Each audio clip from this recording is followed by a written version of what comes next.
اسلام آباد high court کے 6 ججز کے خط پر از خود نوٹس کیس کی سماعت۔ چیف جسٹس قاضی فائزہ کی سربراہی میں 6 رکنی لارجر بینچ سماعت کر رہا ہے۔ دوران سماعت چیف جسٹس قاضی فائزہ نے ریمارکس دیے کہ ہم کسی پرائیویٹ شخص کو فریق نہیں بنائیں گے۔ وکلاء بتائیں دلائل کے لیے کتنا وقت درکار ہوگا۔ جمہوریت پر یقین رکھتا ہوں، جمہوری طریقے سے چلوں گا۔ جسٹس عطر من اللہ نے کہا کہ وفاقی حکومت کو اپنی پوزیشن واضح کرنی چاہیے۔ 76 سال سے اس ملک میں جھوٹ بولا جا رہا ہے، ہم خوفزدہ کیوں ہیں؟ سچ کیوں نہیں بولتے؟ ہمیں عدلیہ میں مداخلت کو تسلیم کرنا چاہیے۔ ایک ہائی کورٹ نے کہا کہ آئین کو سرفراز کیا گیا۔ جسٹس جمال خان مندوخیل نے کہا کہ مداخلت ہو رہی ہے لیکن حکومت کچھ نہیں کر رہی۔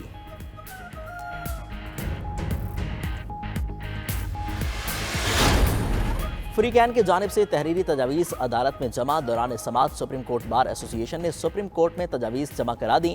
تجویز میں کہا گیا کہ سپریم کورٹ بار عدلیہ کی آزادی پر کبھی سمجھوتہ نہیں کرے گی۔ اسلام آباد ہائی کورٹ کے پاس توہین عدالت کا اختیار موجود ہے۔ اسلام آباد ہائی کورٹ کو کسی قسم کی مداخلت پر توہین عدالت کی کارروائی کرنی چاہیے تھی۔ ہائی کورٹ کی جانب سے توہین عدالت کی کارروائی نہ کرنا سمجھ سے بالاتر ہے۔ Vice chairman Pakistan bar council Ahsan Bhoon نے کہا جج کے کمرے سے کیمرے ملنا بدقسمتی ہے، ہم معاملے کی تحقیقات چاہتے ہیں، کسی ایک کو سزا ملنی چاہیے۔ صدر سپریم کورٹ بار شوکت نے کہا کہ سپریم کورٹ بار ایسوسی ایشن مداخلت پر سزاؤں کا قانون لانے کی سفارش کرتی ہے۔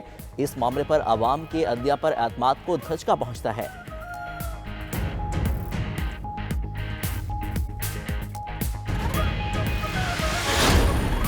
وزیر اعظم شہباز شریف کی زیر صدارت وفاقی کابینہ کا اجلاس۔ نگران حکومت کے دور میں گندم درآمد اسکینڈل کی تحقیقات کا جائزہ۔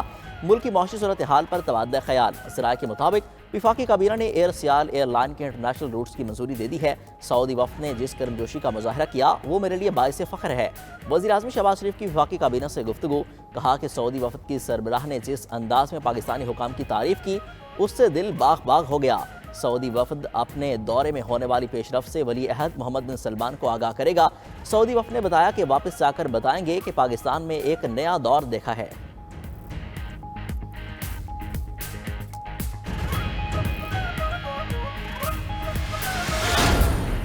وفاقی وزراء نے معیشت کی بحالی کو اولین ترجیح قرار دے دیا۔ نیوز کانفرنس میں وزیر خزانہ محمد اورنگزیب نے کہا ملک صرف ٹیکس دینے سے ہی چل سکتا ہے، ٹیکس اصلاحات وقت کی اہم ضرورت ہے، خسارے اور اخراجات کو کم کرنا ضروری ہے، معاشی اہداف درست سمت میں جا رہے ہیں، زر مبادلہ کے ذخائر میں بہتری آ رہی ہے۔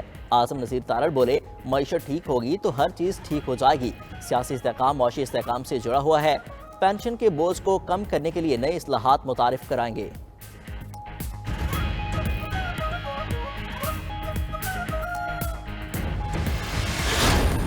وزیر اعلیٰ سندھ سید مراد علی شاہ کہتے ہیں کہ ہمارے گوداموں میں 4 لاکھ ٹن گندم موجود ہے، جو بھی گندم کے معاملے میں ملوث پایا گیا سزا ملے گی۔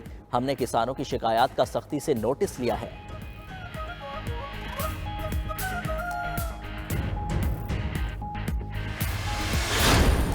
وزارت قانون نے جسٹس شوکت عزیز صدیقی کی ریٹائرمنٹ کا نوٹیفیکیشن جاری کر دیا۔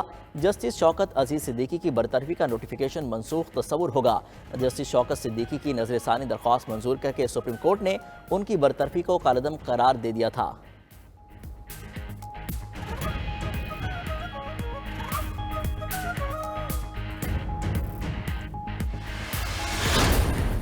توشہ خانہ گاڑیوں سے متعلق ریفرنس میں نیا موڑ۔ نواز شریف نے اسلام آباد احتساب عدالت میں بریت کی درخواست دائر کر دی۔ عدالت نے درخواست پر دلائل کے لیے 23 مئی کے لیے نوٹس جاری کر دیے۔ یوسف رضا گیلانی کی حاضری سے استثناء کی درخواست منظور۔